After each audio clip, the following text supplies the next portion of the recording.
In recent times, I've increasingly seen discussions surrounding Shaykh al-Akbar Muhyiddin ibn Arabi. Some scholars declare him to be an unbeliever, while others vigorously defend him. So, how should we approach this issue? First of all, we must acknowledge that Ibn Arabi is one of the most controversial figures in Islamic history. Broadly speaking, there are two approaches. The first group of scholars considers certain statements of kufr attributed to him to be authentic and genuinely his. The second group argues that these passages are not authentic at all, but were inserted into his works by enemies of Islam after his death. Their argument is not without reason. Ibn Arabi enjoyed immense prestige among the Muslims. If someone wished to corrupt the religion, all they had to do was insert statements of disbelief into his manuscripts. Out of blind taqleed, many people would naturally assume these statements were his and follow them. Unfortunately, even today, we find people relying on such passages to promote a false creed, such as the claim that the disbelievers will ultimately experience bliss in the hellfire. However, regardless of one's position regarding Ibn Arabi, there is one principle upon which we all should agree upon.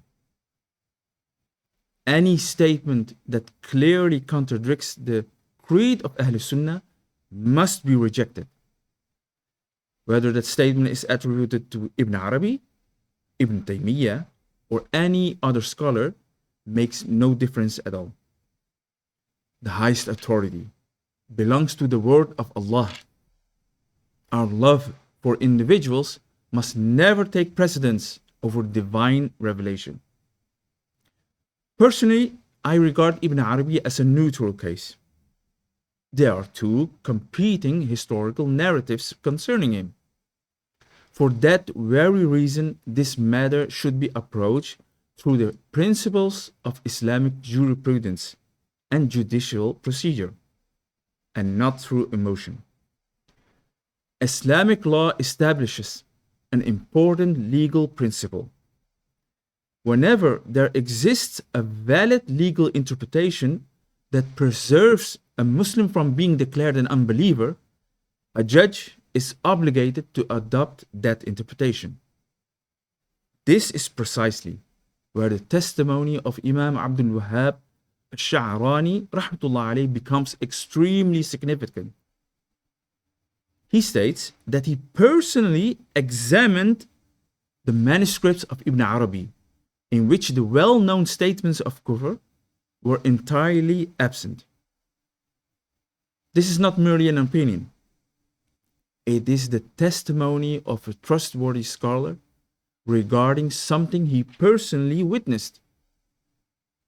In Islamic law, the testimony of a reliable witness is legally binding, unless there is a valid reason to reject it.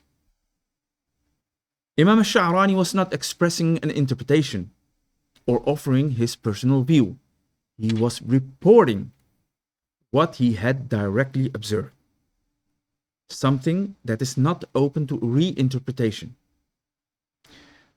From the perspective of qada, Islamic judicial procedure, a judge is therefore obligated to acquit Shaykh Ibn Arabi of the accusation of disbelief. Declaring takfir upon him without conclusive proof would itself constitute a grave injustice. There is another important consideration. The honor of a Muslim is sacred in Islam. For this reason, our scholars establish extremely strict conditions before someone can even be accused of fisq, let alone kufr. Because the consequences are so severe, the utmost caution is required. From a historical perspective, the possibility of textual tampering is entirely plausible. During Ibn Arabi's lifetime, his works existed only in a limited number of handwritten manuscripts. These manuscripts remained after his passing. If someone inserted additions into those original copies, and later manuscripts were reproduced from them, those additions would naturally spread throughout the Muslim world. Later scholars would then encounter the same passages everywhere and understandably conclude that they genuinely belong to Sheikh Ibn Arabi. This does not mean that this theory has been established beyond all doubt. However, it does mean that there exists a serious and legally relevant possibility that these controversial passages were not authored by him. And for precisely that reason, Islamic judicial principles require us to give him the benefit of the doubt. At the same time, this does not mean that we accept such statements. Quite the contrary. Every passage that contradicts the Quran, the authentic Sunnah, and the creed of Ahl Sunnah wal Jama'ah must be rejected without any hesitation. If books contain such passages, they should not be treated as reliable source for Islamic creed. Ultimately, our loyalty does not belong to personalities. It belongs to Allah and His Messenger, Sallallahu Alaihi Wasallam. I pray that Allah grant us clarity, justice, and caution. May He protect us from making false accusations, keep us firmly upon the truth, and teach us to honor the sanctity and dignity of our fellow Muslims, even when we differ with one another. Wallahu a'lam. Assalamu alaikum wa rahmatullahi ta'ala wa barakatuh.